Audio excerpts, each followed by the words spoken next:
दोस्तों welcome to एशटेक में आपका स्वागत है।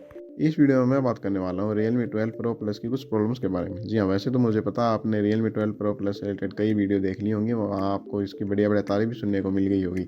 इसकी बढ़िया बढ़िया फीचर्स भी आपको यूट्यूब में वीडियो में बता दी गई होगी। पर मेरे हिसाब से एक स्मार्टफोन का रिव्यू तभी कंप्लीट होता है जब आपको उसकी प्रॉब्लम्स और खूबियाँ दोनों पता हो। तो इस वीडियो में आपको इसकी प्रॉब्लम्स के बारे में बताने वाला हूँ, जो आपके लिए जाना बेहद ज़रूरी होती है अगर आप एक स्मार्टफोन खरीदने जा रहे हैं तो। पर इससे पहले कि मैं आपको इस स्मार्टफोन की प्रॉब्लम्स के बारे में बताऊं, उससे पहले आप यह जान लीजिए कि स्मार्टफोन में आपको मोटे मोटे फीचर्स क्या देखने को मिलते हैं और इसकी प्राइस क्या रखी है कंपनी ने। तो देखिए, इस स्मार्टफोन में आपको 6.7 इंच की फुल एचडी कवर डिस्प्ले देखने को मिलती है। साथ ही इसमें आपको स्नैपड्रैगन 7S Gen 2 वाला प्रोसेसर देखने को मिलता है। बात अगर इसकी कैमरा ही करें तो इसमें आपको 50 मेगापिक्सल का मेन कैमरा, 8 मेगापिक्सल का अल्ट्रा वाइड और 64 मेगापिक्सल का टेलीफोटो लेंस देखने को मिलता है। वहीं सेल्फी की बात करें तो इसमें आपको 32 मेगापिक्सल का फ्रंट कैमरा देखने को मिलता है। अगर बात बैटरी की जाए तो इसमें आपको 5000 mAh की बैटरी देखने को मिलती है, जो कि 67 वोट की फास्ट चार्जिंग को सपोर्ट करती है। ये Realme UI 5.0 पर बेस है, एंड्रॉइड 14 के ऊपर आता है। बात अगर इसकी प्राइस की करें तो इसका स्टार्टिंग वेरिएंट आपको 8GB रैम 128GB स्टोरेज वाला 30,000 रुपये में देखने को मिलेगा। तो चलिए अब मैं बात करता हूँ Realme 12 Pro Plus की कुछ प्रॉब्लम्स के बारे में जो मुझे इस स्मार्टफोन में देखने को मिली है। तो देखिए, सबसे पहली जो प्रॉब्लम मुझे स्मार्टफोन में लगी है वो लगी इसके प्रोसेसर। जी हाँ, इसमें आपको स्नैपड्रैगन 7S Gen 2 वाला प्रोसेसर देखने को मिलता है, जो मेरे हिसाब से इस प्राइस रेंज में बिल्कुल भी जस्टिफाई नहीं करता। जी हाँ, इस प्रोसेसर को आप Dimensity 1080 से कंपेयर कर सकते हैं। ये लगभग उसी के बराबर का संभव है और मेरे हिसाब से ये प्रोसेसर 20 से 25,000 रुपये की प्राइस रेंज में जस्टिफाई करता है। 30,000 रुपये में ये प्रोसेसर बिल्कुल भी जस्टिफाई नहीं करता। और Realme 12 Pro Plus की अगली जो प्रॉब्लम मुझे लगी है वो लगी इसके कैमरा में। जी हाँ, वैसे तो इसमें बढ़िया शानदार सेटअप दिया गया है आपको। इसमें कोई आलतू फालतू 2 मेगापिक्सल वाले सेंसर इस्तेमाल नहीं किए गए।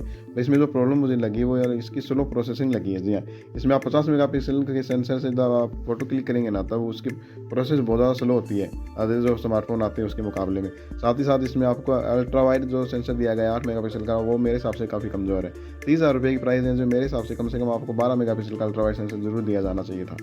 और बात करें Realme 12 Pro Plus की अगली प्रॉब्लम जो मुझे लगी वो लगी इसकी रिफ्रेश रेट। जी हाँ, वैसे तो इसमें आपको 120 हर्ट्ज की रिफ्रेश रेट देखने को मिलती है, पर वो ज़्यादातर ऐप्स में आपको काम करती हुई नज़र नहीं आएगी। जी हाँ, इस स्मार्टफोन में ये प्रॉब्लम है कि आपको ज़्यादातर जो ऐप है वो 60 हर्ट्ज पर ही काम करती हुई नज़र आती है। खासकर यूट्यूब की बात करें या इंस्टाग्राम की बात करें तो वो वहाँ मैंने नोटिस किया कि ये 60 हर्ट्ज पर ही काम करती हैं। इसमें 120 हर्ट्ज की रिफ्रेश रेट दी ज़रूर गई है, पर ज़्यादातर ऐप्स में आप उसका इस्तेमाल नहीं कर पा रहे हैं। पता नहीं क्यों, यहाँ कंपनी को थोड़ा ऑप्टिमाइज़ करने की ज़रूरत है। हो सकता है सॉफ्टवेयर अपडेट तो ठीक हो जाए, पर मुझे ये स्मार्टफोन में कमी लगी है। और बात करें Realme 12 Pro Plus की अगली कमी जो मुझे लगी वो लगी इसकी डिज़ाइन बिल्ड से रिलेटेड। जी हाँ, वैसे तो ये देखने में काफ़ी खूबसूरत स्मार्टफोन है, इसमें कोई डाउट नहीं है। पर इसमें जो कमी मुझे लगी है वो लगी इसके कैमरा मॉड्यूल में और इसकी फ्रेम में। जी हाँ, इसमें आपको प्लास्टिक फ्रेम देखने को मिलती है, जो मेरे हिसाब से बिल्कुल जस्टिफाई नहीं करती। साथ ही साथ इसमें जो कैमरा मॉड्यूल दिया गया है ना, वो काफ़ी बड़ा दिया गया है, तो मेरे हिसाब से उस पर बहुत जल्दी स्क्रैचेस आ जाएंगे। तो मेरे हिसाब से कैमरा मॉड्यूल थोड़ा छोटा होता ज़्यादा बढ़िया रहता। और बात करें Realme 12 Pro Plus की अगली कमी की जो मुझे लगी है वो लगी इसकी ब्राइटनेस में। जी हाँ, इसकी ब्राइटनेस मेरे हिसाब से काफ़ी कम दी गई है। इसकी प्राइस को ध्यान में रखें तो इसमें आपको 950 नीट्स की पीक ब्राइटनेस देखने को मिलती है, जो मेरे हिसाब से कम है। जी हाँ, ये 30,000 रुपये का स्मार्टफोन है और इसमें आप पीक ब्राइटनेस 900 नीट्स की दे रहे हैं, तो मेरे हिसाब से ये सही नहीं है। कम से कम आपको इसमें 1500 के आसपास की पीक ब्राइटनेस जरूर देनी चाहिए, जो कि आपको आउटडोर में इस्तेमाल करते वक्त ज़्यादा सही रहता है। अगर आप लो लाइट में इस्तेमाल करेंगे तो आपको प्रॉब्लम नहीं आएगी, पर जैसे ही आप बाहर इस्तेमाल करेंगे तो आपको ये स्मार्टफोन थोड़ा डल डल नजर आएगा। और बात करें Realme 12 Pro Plus की अगली कमी जो मुझे लगी वो लगी इसकी स्टोरेज वेरिएंट से रिलेटेड। जी हाँ, वैसे तो इसमें आपको दो वेरिएंट देखने को मिलते हैं, एक 128GB स्टोरेज, दूसरा 256GB स्टोरेज।